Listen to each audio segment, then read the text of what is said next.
Les amis, j'espère que vous allez bien. Bienvenue chez MVP Foot. On va faire le résumé de l'actualité des football des éléphants. Voilà. On commence par Emmanuel Agbadou qui est de retour à l'entraînement après un moment de blessure et c'est une très belle nouvelle pour son club.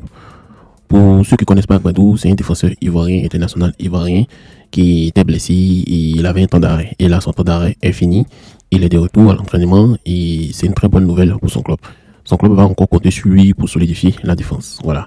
En tout cas, c'est une très bonne chose pour les supporters de Wolverhampton et aussi les supporters ivoiriens car il revient vite il revient vite. Voilà. Ensuite, il va donner le meilleur de lui-même comme on connaît Agbadou. Voilà. Bon, quand on regarde tout ça, on voit que le retour rapide d'Agbadou, c'est vraiment un atout majeur pour son club. C'est un joueur solide en défense avec une bonne présence physique. C'est toujours un plus pour son club. Il faut noter que son engagement et sa détermination montrent qu'il est prêt à relever de nouveaux défis. Maintenant, reste à savoir s'il retrouvera vite son meilleur niveau sur le terrain. La question vous est posée, écrivez-le en commentaire. On continue avec une mauvaise nouvelle. Les éléphants sont frappés encore par une vague de blessures.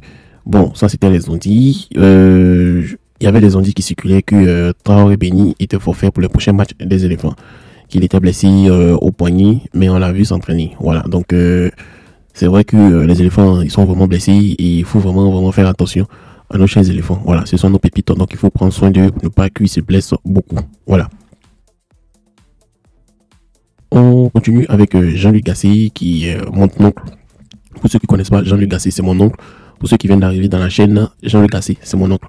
J'avais fait, quand j'ai commencé la chaîne en septembre 2023, j'avais dit à tout le monde que Jean-Luc Gasset, c'est mon oncle, donc je l'appelais Tonton Gasset. Voilà.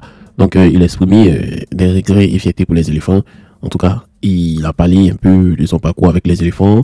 Il a dit que Adengra n'était pas au top de leur forme, mais tellement qu'il croyait en eux, il les envoyait à la CAN. Voilà.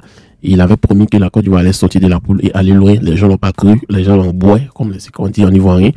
Mais on a tous vu à la finale que c'est Adengra qui sent pour aller et c'est eux qui redonnent la coupe. Donc pour lui, c'est une mission accomplie, même s'il n'a pas gagné.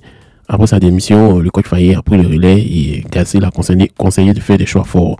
Finalement, Faye a tout gagné aujourd'hui et il est le meilleur coach africain et il tire son chapeau à son entraîneur adjoint à l'époque.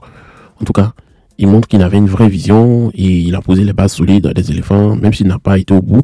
Il peut être fier d'avoir préparé le terrain et il faut noter aussi que l'humilité de mon oncle et son fair play, c'est une bonne chose parce qu'il félicite Tonton Faye. Voilà, donc merci à lui et merci Tonton Gasset. On part du côté de la Ligue 2 en France où on a Eli Kopi Junior qui vient de battre un vieux record, celui d'Emmanuel Adebayor depuis 2003, ça fait 22 ans.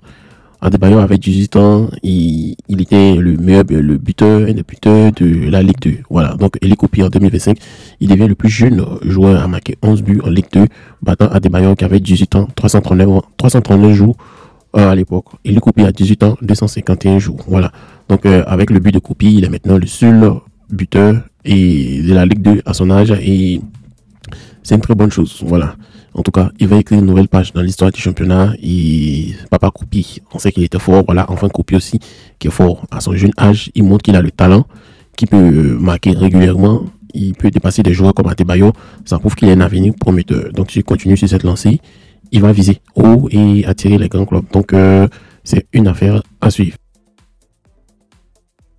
On revient plus sur la blessure de Franck Kessie. Voilà, donc Franck Kessie, il est incertain pour les éliminatoires du mondial. Voilà, il était blessé.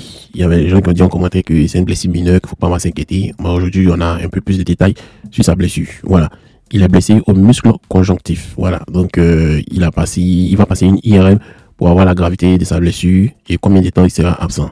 Il faut noter qu'il est sorti à la 56e minute lors de son dernier match. Et si jamais il ne peut pas jouer, ça va vraiment être un gros problème pour la Côte d'Ivoire qui devra trouver une solution pour combler son absence. Franchement, Franck ici, c'est un pilier du milieu ivoirien. S'il continue comme s'il est absent, ça va peser sur l'équipe, surtout dans une compétition importante que les éliminatoires du mondial.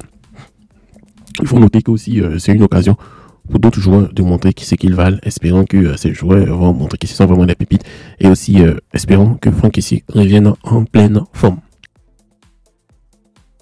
On revient du côté du championnat local où on a Boris Mondui qui va recevoir 36 000 $ après un litige avec le TP Mazembe. Voilà. le TP Mazembe, grand club congolais, l'un des meilleurs clubs en Afrique, doit payer 36 000 $, environ 22 millions de francs CFA, au gardien ivoirien Boris Mandjui de Lisa Sandra pour non-respect du contrat. En tout cas, si le club congolais ne règle pas la somme à venir, il risque d'extension sévère jusqu'en 2026. Voilà. En tout cas, il faut noter que c'est une preuve que les contrats de football doivent être respectés, peu importe le club. Mandjui a défendu ses droits et il est en train d'avoir gain de cause. On espère que TP Mazembe va arriver rapidement pour éviter des sanctions qui pourraient leur coûter cher.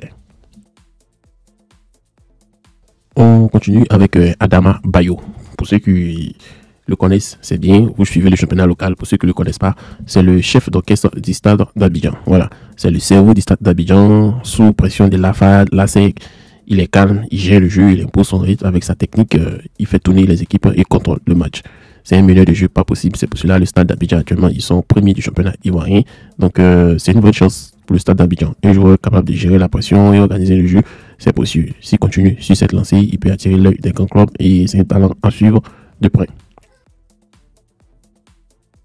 On va terminer avec Lognon Goyi qui s'est engagé avec l'Académie Viseu FC. C'est fait, hein? Lognon Goyi quitte VMC JK en Estonie pour signer à l'Académie Viseu des clubs D2 portugaises. Voilà, il se rapporte un peu des meilleurs clubs européens. Voilà. Son ancien club avait annoncé la nouvelle sur Instagram en le remerciant pour tout ce qu'il a apporté pendant la saison. En tout cas, c'est un bon mouvement pour Goyi. La tête portugaise est plus compétitive que où il était et ça va lui permettre de se faire remarquer sur les grandes scènes. Donc s'il brille comme ça, il peut viser encore plus haut et aller dans d'autres clubs. Donc, chers amis, c'est tout pour aujourd'hui. Je suis en train de faire une vidéo sur mon pronostic sur les listes des 23 personnes que le coach Faye peut appeler.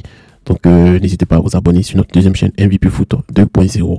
C'est là-bas que je vais publier la vidéo. Et merci à ceux qui se sont abonnés. Vous avez vu, vous n'êtes pas dessus. On fait des très belles analyses et des très beaux débriefs là-bas. Donc, passez une agréable journée.